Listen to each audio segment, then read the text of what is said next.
नमस्कार दोस्तों, हमारे चैनल में आप सभी का स्वागत है। एक बार फिर हम आपके लिए ले आए हैं बहुत ही मनोरंजक फिल्म जिसकी कहानी बेहद ही रोचक है। तो देर किस बात की, आइए जानते हैं the dead, the damned and the darkness के बारे में।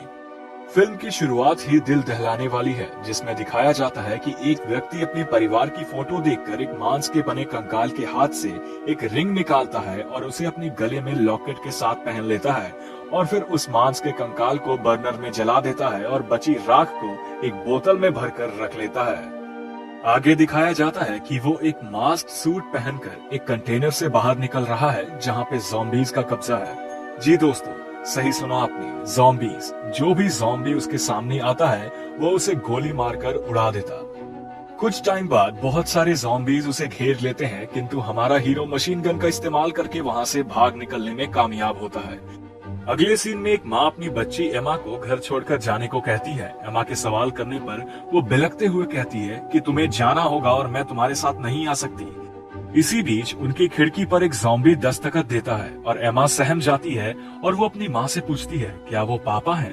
उसकी माँ कहती है, हाँ, वो शरीर पापा की है, लेकिन अब वो तुम्हारे पापा नहीं है, वो बीमार हो चुके हैं। वो ज़ॉम्बी घर के अंदर घुसने को तैयार है। ये देखकर माँ एमा को कहती है कि जैसे ही वो दरवाजा खोले वो दोनों अलग अलग दिशाओं में भागना शुरू करेंगे। एमा अपनी माँ को उसके साथ रुकने को कहती है, किंतु माँ नहीं मानती और एमा को बताती है कि इस घर में रहना अब खतरे से खाली नहीं है, क्योंकि उसके पापा जो अब एक ज़ॉम्बी बन चुके हैं थोड़ी ही देर में घर के अंदर घुस जाएंगे और किसी को भी नुकसान पहुंचा सकते हैं। माँ ये भी बताती है कि पिछली बार उसके पिता ने उसको काट लिया था, यदि ऐसा दोबारा होता है तो वो भी ज़ॉम्बी बन जाएंगी। माँ एमा को उसके बचपन की याद दिलाती है, जब एमा दौड़ा करती थी और माँ उसको रुकने को कहती थी, पर आज माँ उसे रोकेगी नहीं। आज एमा को अपनी जिंदगी के लिए दौड़ना होगा। इन्हीं बातों के बीच ज़ॉम्बी घर में चुपके से घुस जाता है। माँ एमा को पीछे के दरवाजे से भगा देती है, पर ज़ॉम्बी उसके पीछे चला जाता है। माँ एमा को बचाने के लिए ज़ॉम्बी को एक पत्थर फेंक कर मारती है ताकि उसका ध्यान अपनी तरफ कर सके। वो जैसा चाहती थी वैसा ही हुआ और ज़ॉम्बी ने उसकी माँ को जमीन पर लेटाकर निवस्त्र करके खा जाता है और ये सीन यही खत्म होता है। इसके बाद सीन चेंज हो जाता है। अब एक महिला को चुपके चुपके बाकी ज़ॉम्बी से बचते हुए एक अन्य ज़ॉम्बी का पीछा करते हुए दिखाया जाता है। वो लड़की जिस ज़ॉम्बी का पीछा कर रही होती है वो एक मॉल में घुस जाता है और लड़की उसे बाहर खड़ी होकर देख रही होती है। इसी बीच पीछे से एक आदमी उसे आवाज देता है और उसे अंदर जाने से रोकता है, किंतु शायद उस लड़की को सुनाई नहीं देता है। धीरे धीरे वो आदमी उस लड़की की ओर आगे बढ़ता और उसके कंधे पर हाथ रखता है। लड़की डर जाती है। वो आदमी उसे समझाता है कि क्या तुम्हें अपनी जान प्यारी नहीं है? इतना कहकर वो उसे वहाँ से ले जाता है। वो आदमी उस लड़की को एक शांत जगह ले जाके समझाता है कि ज़ॉम्बी के इर्द गिर्द घूमना खतरे से खाली नहीं है, क्योंकि जैसे हमें खाने की भूख लगती है वैसे ही ज़ॉम्बी को खून की भूख लगती है। किंतु वो लड़की उस आदमी को बीच में ही रोक के अपने गले में से एक बोर्ड निकाल कर दिखाता है, जिस पे लिखा होता है कि मैं सुन नहीं सकती, इसलिए मुझसे बात करने के लिए मेरी तरफ देखकर क्लियर बोले। वो आदमी अपनी बात दोहराता है और उस लड़की को अपने साथ आने को कहता है। साथ आने की बात को लेकर उस लड़की के मन में उस आदमी के लिए शंका पैदा होता है। तब वो आदमी उसे समझाता है कि उसके घर पर उसकी बीवी और बहन है जिन्होंने अच्छा खाना बनाया है।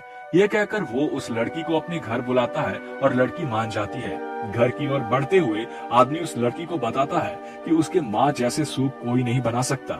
वो लड़की एकदम से रुक जाती है और याद करती है कि पहले तो उस आदमी ने बीवी और बहन का जिक्र किया था।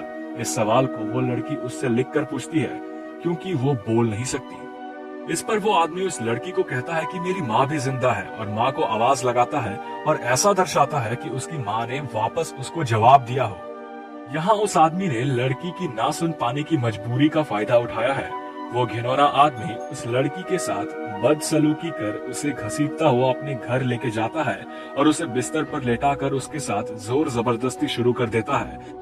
लेकिन वो चालाक लड़की उसे लिखकर ये कहती है कि ठीक है, मैं तुम्हें वो सब दूंगी जो तुम चाहते हो, लेकिन मेरे कपड़े मत फाड़ो, क्योंकि मेरे पास इनके अलावा पहनने को कुछ नहीं बचा। मुझे मेरे जूते उतारने दो।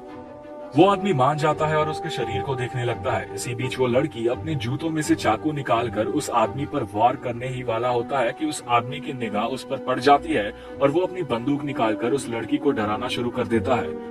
वो उस लड़की को बेसमेंट में ले जाकर रस्सी से बांध देता है और कपड़े उतारना शुरू ही करता है कि पीछे से एक ज़ॉम्बी आकर उस पर वार कर देता है और वो मासूम लड़की वहां से भाग जाती है।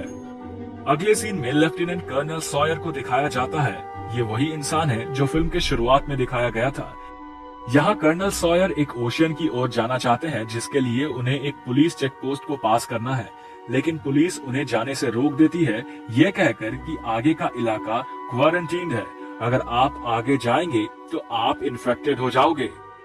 पुलिस वालों और कर्नल सॉयर के बीच बातचीत चल रही होती है कि एक ज़ॉम्बी वहां आ जाता है, जिसे 2 गोली मारकर पुलिस कर्मचारी मौत के घाट उतार देता है।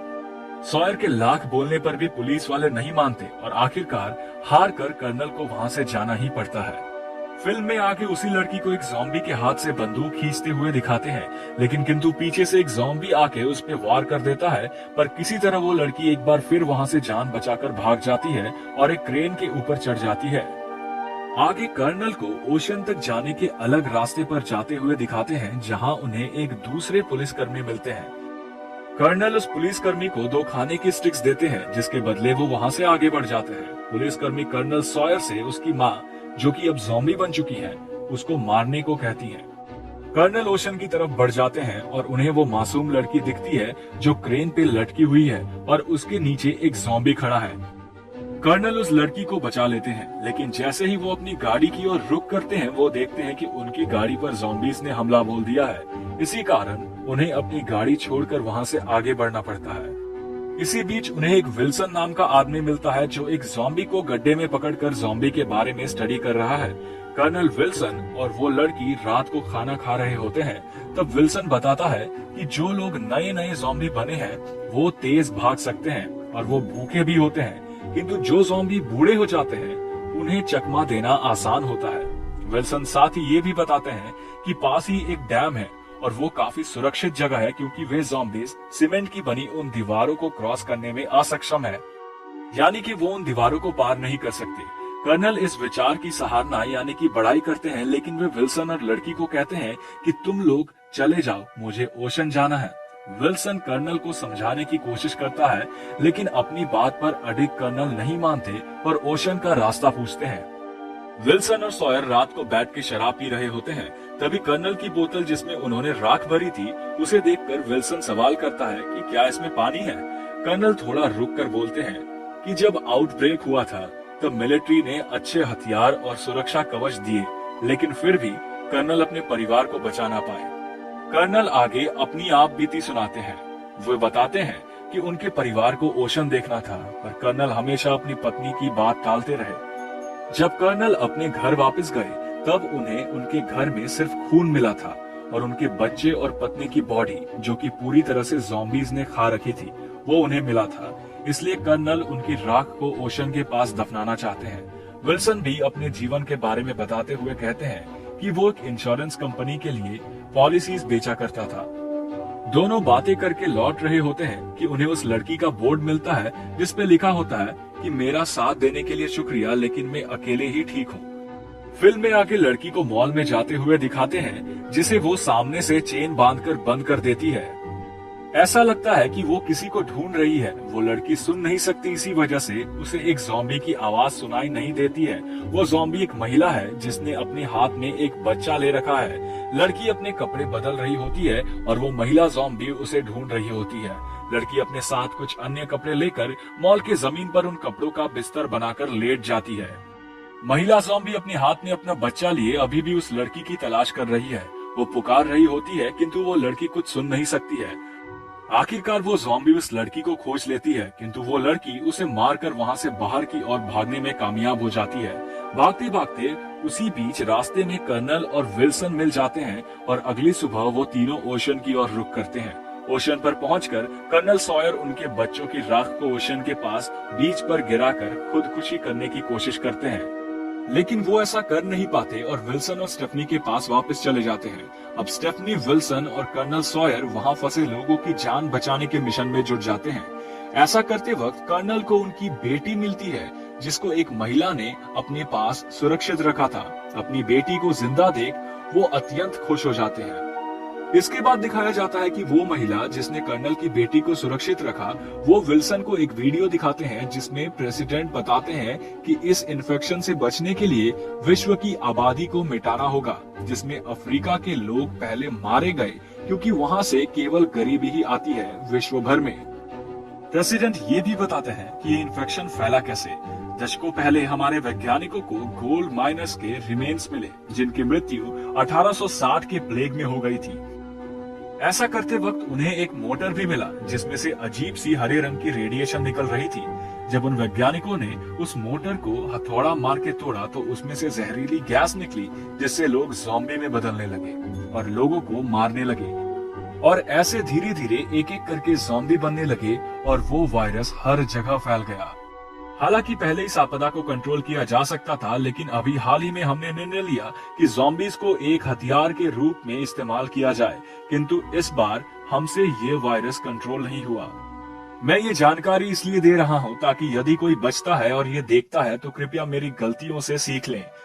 अपनी स्पीच खत्म करते ही प्रेसिडेंट खुद को गोली मार लेते हैं। इसके बाद वो महिला विल्सन को कर्नल के विरुद्ध भड़काती है, किंतु विल्सन उसकी बातों में नहीं आता। कर्नल अपनी बेटी के साथ उस रूम में आ जाते हैं और विल्सन और उस महिला को आश्वासन देते हैं कि वे उनकी मदद जरूर करेंगे। फिर वो महिला कर्नल को एक सीक्रेट एंट्रेंस के बारे में बताती है जिसके जरिए वो लोग भागने में कामयाब रहे थे। इसके बाद कर्नल डैम के एरिया को सुरक्षित करने में जुट जाते हैं और एक के बाद एक ज़ॉम्बी को मार गिराते हैं। आखिरी सीन में कर्नल अपनी बेटी को ओशन दिखाते हुए नजर आते हैं। उनके साथ स्टेफनी भी होती है। इसी के साथ फिल्म का समापन होता है। तो दोस्तों, कैसी लगी आपको ये फिल्म कमेंट करके जरूर बताइएगा। हम जल्द लौटेंगे एक और दिलचस्प कहानी के साथ। तब तक के लिए अपना ख्याल रखिए। नमस्कार।